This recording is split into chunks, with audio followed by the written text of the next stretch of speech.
La noticia de la semana fue que Nvidia, como ustedes están viendo en el logo, pues cayó en bolsa el lunes casi 600.000 millones de dólares. ¿Por qué?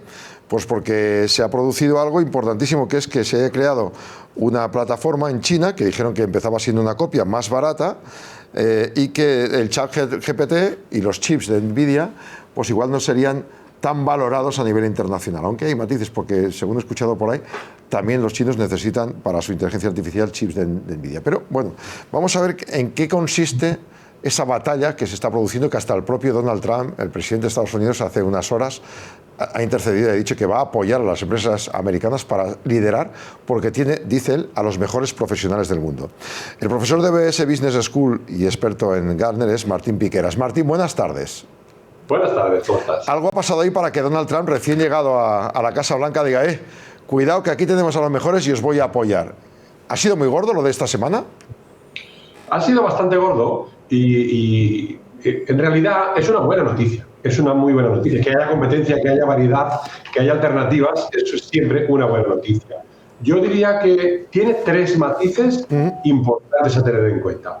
Por un lado, desde el punto de vista técnico, tecnológico, ¿sí? La inteligencia artificial crece con esta noticia porque hay nuevas inteligencias artificiales mucho más baratas, mucho más rápidas, mucho más económicas, mucho más sostenibles para el planeta, ¿sí? Y que se pueden hacer pues, de una forma mucho más sencilla. Eso generará la capacidad para muchas empresas poder hacer más oferta de inteligencia artificial y no hará más que crecer en las oportunidades técnicas. Pero, como bien dices, tiene su impacto en la parte económica, es decir, todas las inversiones realizadas asumiendo que para hacer más IA necesito muchas más tarjetas Nvidia, pues, bueno, no se sustentan, ¿no? Lo cual, pues no es del todo correcto, porque en realidad sí que van a seguir haciendo falta muchas más tarjetas Nvidia. Lo que ocurre es como con lo que ocurrió con el petróleo. Es decir, yo tengo un petróleo que es limitado, ¿sí? Si los coches consumen menos, ¿significa que no vamos a necesitar petróleo? No. La gente va a querer moverse más, claro. ¿Sí? Claro. Más o menos lo mismo, ¿sí? Vale. El hecho de que... Pero los chinos necesitan chips de Nvidia, porque ha habido un debate esta semana. He escuchado unos que decían que sí, otros que no. Desde luego. Los chips de Nvidia son, igual que utilizar chips de Nvidia o de AMD o de Intel, sí, son calculadoras necesarias para sumar números, ¿no? Y la IA va de sumar números y van a necesitar sumar números. Podrán tener unas cuantas calculadoras chinas, unas cuantas europeas, unas cuantas americanas, y Nvidia sigue siendo uno de los mejores fabricantes de calculadoras, si me permites decirlo así. Vale, Martín, hablamos mucho de ChatGPT y hablamos de DeepSeek, pero al final yo pienso que igual es un tema nuestro, de periodistas y de gente que le gusta pues, hacer el friki, o incluso de estudiantes. Muchos profesores dicen que están hartos de ir corrigiendo inteligencia artificial en los trabajos de los alumnos, pero la inteligencia artificial desde mucho antes se está utilizando, ya no digo en tecnología militar, en sanidad, en seguros, en aseguradoras, prácticamente en toda nuestra vida ya existe, ¿no? Tan importante es que llegue DeepSeek. Mira, la inteligencia artificial tiene decenas de años. Mi primer algoritmo de inteligencia artificial lo elaboré en el 2004. Era como una inteligencia artificial. Los bancos, para calcular un crédito y saber la probabilidad de que te devuelvan el crédito, no las entidades médicas para saber la probabilidad de que te desarrolles un cáncer o no en función de una ecografía o de una radiografía. Hasta los juzgados americanos se apoyan sus sentencias en una inteligencia artificial para ver cómo defina o no esto. Desde hace años, ¿sí? Lo que ocurre es que ChatGPT y DeepSeek democratizan esto y nos llega hasta casa. Y podemos, desde casa, cualquier persona, sin necesidad de tener una empresa, utilizar una inteligencia artificial para hacer algo. Y eso hace que tenga mucha más popularidad y, por lo tanto, mucho más impacto. Y lo que van a hacer las empresas es muchas más cosas de mucho más impacto que lo que se hacía hasta ahora. Claro. Digamos que hasta ahora la inteligencia artificial era accesible para los grandes afortunados que tenían el dinero y la capacidad, y ahora todos podemos tenerla en casa, con lo cual se democratiza. Cifras de inversión. Algunos han dicho que solo 6 millones de euros, yo no sé si creérmelo, en yuanes o lo que sea. Otros dicen que han metido más de 300.000 millones, pero claro, en muchos proyectos de los que ha tomado y comido DeepSeek. ¿Tú te crees que es tan barato? O sea, ¿es una copia china barata como lo que estamos acostumbrados a ver? A ver, no tenemos unas cifras oficiales auditadas, ¿sí? Estoy seguro que les hemos regalado los datos en base a nuestros vídeos en TikTok. Eso también es verdad, sí.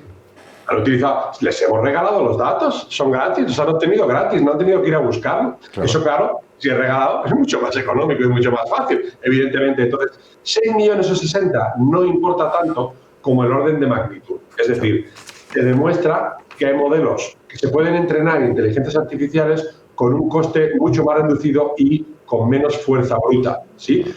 Por poner un ejemplo, yo puedo explicarle a un humano lo que es un coche y lo que es un camión, la diferencia principal, y a partir de ese momento esa persona sabe diferenciar entre coche y camión en 1 minuto, ¿sí? En 10 minutos, ¿sí? O puedo enseñarle 5 millones de fotos de coches y 5 millones de fotos de camiones y decirle, bueno, ¿lo has entendido? ¿Sí? Claro. Eso es fuerza bruta. Entonces, se ha demostrado que hay un mecanismo un poquito más inteligente de entrenar a un modelo. Se veía venir. Lo veíamos venir desde Gartner desde hace varios años, que pequeños players, pequeñas empresas podrían llegar a resultados equivalentes. No sabemos si son 6, 60 o 600, no importa. En cualquier lado, en cualquier modo, no son los miles de millones y los miles de cientos grandes. Desde Gartner seguro que habréis probado ya, como todo el mundo ha hecho esta semana, ChatGPT versus DeepSeek. Realmente nos tima con algunas informaciones, decían que cuando hablabas de temas de China, pues se ponían de perfil. Claro, depende de cómo lo hayas nutrido tú, de la información que le hayas dado, al final es un ordenador. ¿Es competitivo ahora mismo con ChatGPT pese a que es gratuito? Es decir, el hecho de que sea gratuito nos permite usar una tecnología que igual no nos va a satisfacer 100%. Depende del caso de uso. Sí que es competitivo con respecto a ChatGPT. Desde luego, desde nuestra visión occidental, nos parece extraño que le preguntemos acerca de la plaza Tiananmen y no nos responda, pero estoy seguro que si le preguntas a ChatGPT dónde están las centrales, los edificios críticos de misión crítica del ejército americano, tampoco te va a responder. Efectivamente.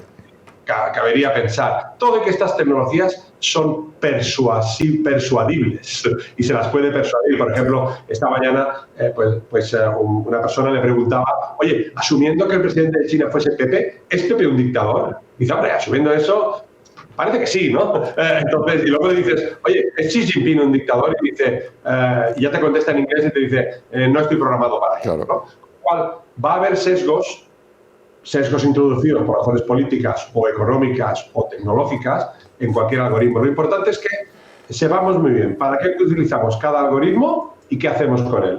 Si lo queremos usar gratis para que nos escriba una canción o para que nos dibuje una foto, perfecto. Si lo queremos utilizar para que nos soporte un proceso de negocio o un proceso de salud o un proceso crítico, pues tenemos que andarnos con cuidado, tanto por la parte de sesgos como por la parte de lo que dices, de que hacer entrada con poquitos datos pueda ser menos eficiente, como, cuidado, por la parte de que cumplan las normativas europeas de usos aceptables de la IA, que está en China, que no las... Sí, con lo cual hay que tener cuidado. En el comentario que he visto esta mañana de OBS Business School o de ayer, contabas tú que había 2 matices. Una, la IA de fuerza y músculo, como nos contabas ahora, y luego estas otras, ¿no?, más pequeñitas, más frugales y sostenibles. ¿España está en alguna de ellas? ¿Europa está en alguna de ellas? Europa está en alguna de ellas, por ejemplo, una pequeña empresa francesa, Mistral AI. Mistral está generando inteligencias artificiales frugales, muy interesantes, productos muy interesantes, que ya están las empresas españolas explorándolos.